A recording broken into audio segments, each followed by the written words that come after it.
You know, sometimes life hits you like a freight train barreling through the quiet suburbs of Seattle, bam. And suddenly you're this guy, Alexander Hayes, staring at a fortune that can't buy a single word from your own kid.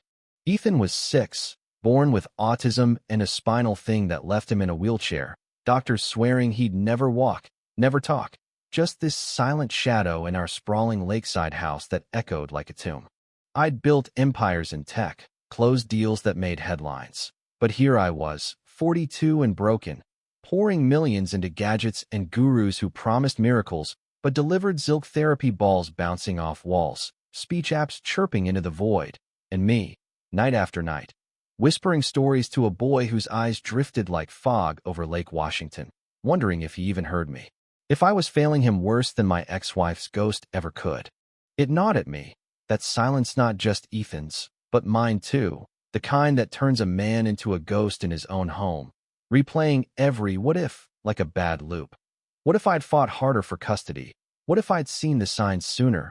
What if this wealth was just a curse masking how utterly powerless I felt?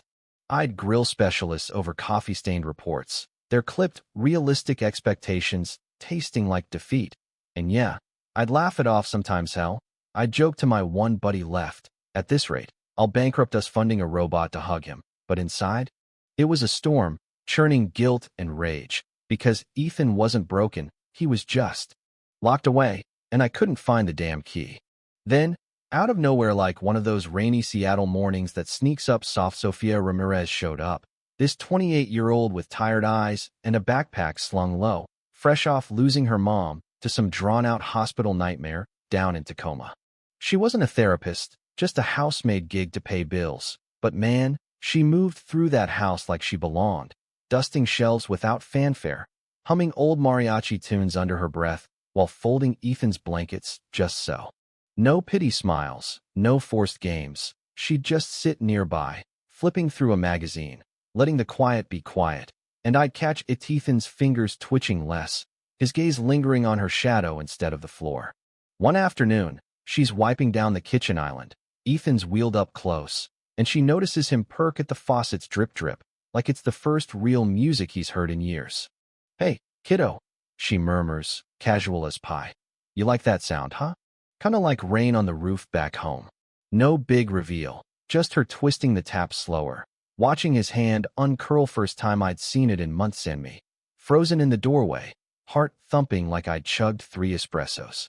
That sparked it, slow burn turning to wildfire. Sophia started wheeling him out to the backyard koi pond we'd half forgotten, the water gurgling lazy under evergreens, and she'd dip her fingers in, making ripples that pulled Ethan in like a magnet.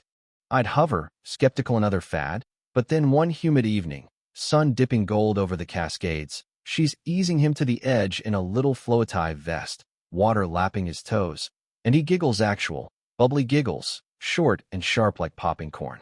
I damn near dropped my coffee mug, rushing over. "Sophia, what the did he just?" And she looks up, eyes wide but steady. "Yeah, Alex. He did. Felt safe, I guess." Safe word hit like a gut punch, 'cause all my high-tech fixes? They screamed control, not this gentle trust she wove without trying. Next day, we're back, her holding him steady as waves kiss his chest, and Ethan locks eyes with Muriel eyes, not the drift-in whispers. "Papa," soft as mist. I hit my knees in the grass, mud soaking my jeans, tears hot and unashamed, choking out, "Hey, buddy." "Yeah, it's me." While Sophia just nods, her hand on his back like an anchor. That word cracked me open, all the locked grief spilling years of fearing he'd never know me. Now this, raw and real, pulling us 3 into something unbreakable. But here's the twist that turned my stomach while Ethan's blooming, splashing toys and mumbling fish at the koi. Sophie is tidying my study one gray afternoon and stumbles on a dusty file box, medical records from Dr. Harlan Voss, this slick neurologist I'd bankrolled like a fool. She's flipping pages, face paling, and calls me in sharp. "Alex, sit down, we gotta talk." I do, half distracted, but then she slides it over, voice low and edged like broken glass. "This isn't care, it's a cage." Voss doped him up on sedatives for compliance, strapped him in restraint chairs during meltdowns, called his silence permanent, to keep the billable hours rolling. Reports cold as steel notes on suppressing outbursts to make him manageable. Side effects buried under legal yeah, boss's motive? Greed wrapped in ego. This guy who'd lost his license scare years back over a whistleblower mom in Bellevue, now clawing back power by breaking kids like Ethan to fit his cure-all playbook, whispering to desperate dads like me. Trust the process, mister. Haste it's science. Rage boiled up, hot and righteous. I slammed the desk. That son of a how'd I miss it? Signed off like a chump. Sophia leans in, fierce. You didn't know, but now we fight for Ethan, for every kid he buried. We did, teaming up like outlaws, her digging online forums for victim stories, me lawyering up with a shark from Pioneer Square, raiding Voss's office in a midnight stakeout vibe, her hissing through the phone. Got the emails. Alex, he's bragging to pharma reps about quieting the noise for profit. Courtroom showdown was pure cinema. Voss, smug in his tweed, sneering at me on the stand. Mr.